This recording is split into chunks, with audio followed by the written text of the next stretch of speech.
Welcome back. So we were going to talk about the Rock Hall nominees in today's Plugged In, but we had a guy who can do it much better than I can.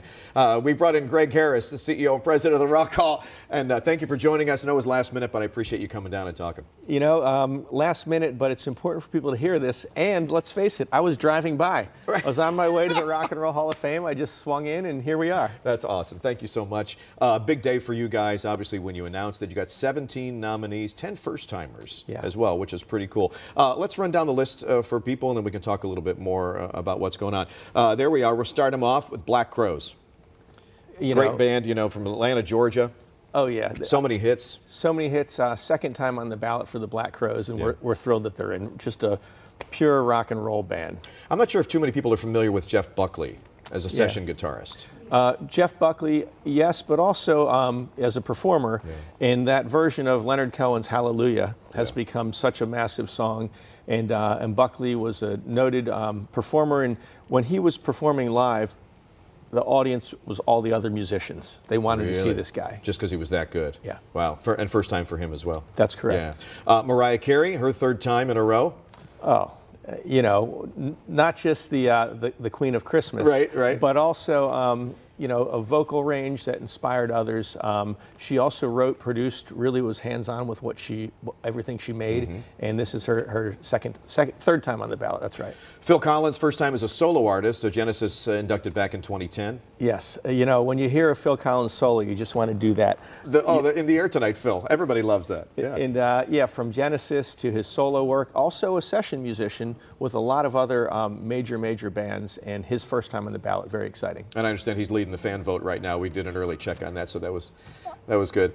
Melissa Etheridge, singer-songwriter, great influence on so many female artists. Amazing vocalist, writer, somebody give me some water, and also really representative for a lot of people, an inspiration, especially the way that she addresses the LGBT community as a voice, and just a amazing talent. First time for Lauryn Hill as well, a great, beautiful vocalist who blended soul and rap together. Yes, and she moves from the Fugees to her solo work, and that Miseducation of Lauryn Hill is an iconic, inspirational record. We'll move on to our next artist on there, Billy Idol, and he's been nominated before. You got to sort of do that. You got to do the sneer when you talk about Billy. Yes, from punk rock band Generation X to his songs dominated the '80s. You know, Rebel Yell, White Wedding, and MTV wouldn't be MTV without Billy Idol. In Excess, the Australian band, so many hits from the '80s, Michael Hutchence. Yes, another massive band, and a band that interesting to viewers is that they actually influenced bands like U2 and people like that. In Excess was earlier. They started in 1977, and massive influence. Iron Maiden, always the bridesmaid, never the bride. The really hard rock band of all these artists that are on there. Yes, hands down, you know, British metal all the way. And globally, there's Iron Maiden fans on every continent.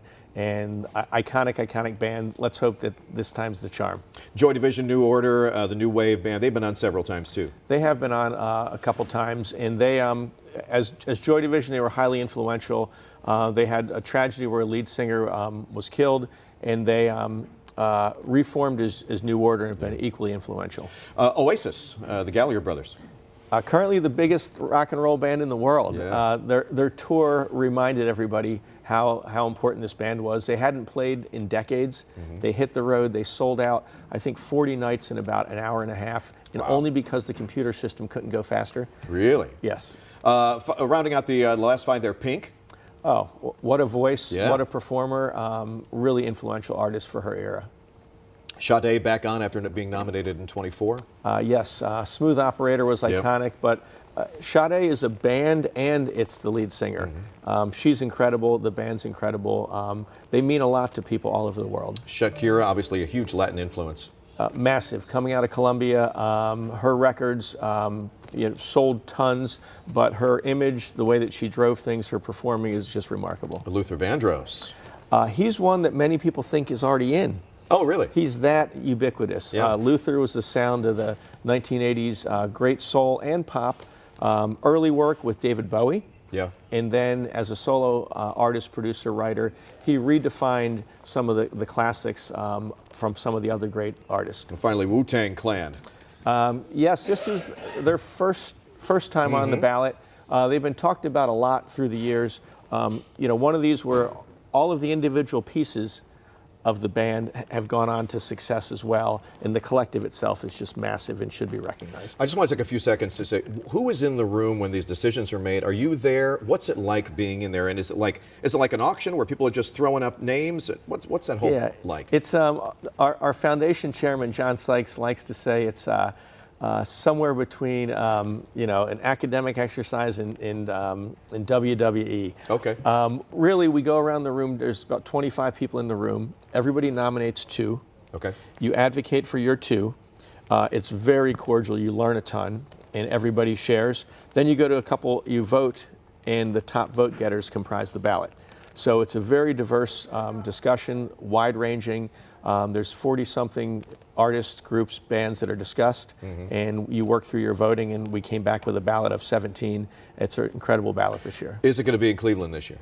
You know, we're going to announce the location and the date in April when we announce the inductees. Understood. I appreciate that. Thank you. Thanks for making the time. I know you had a nice stop here. You can head over to the Rock Hall, and I know you have talked to a lot of people today. So. Yeah, it's going to be a busy day, but I want to remind everybody that the Rock and Roll Hall of Fame has a great construction project underway, but we're open every day. Great. We have a wonderful film series coming up. In fact, there's a Luther Vandross film that's going to screen.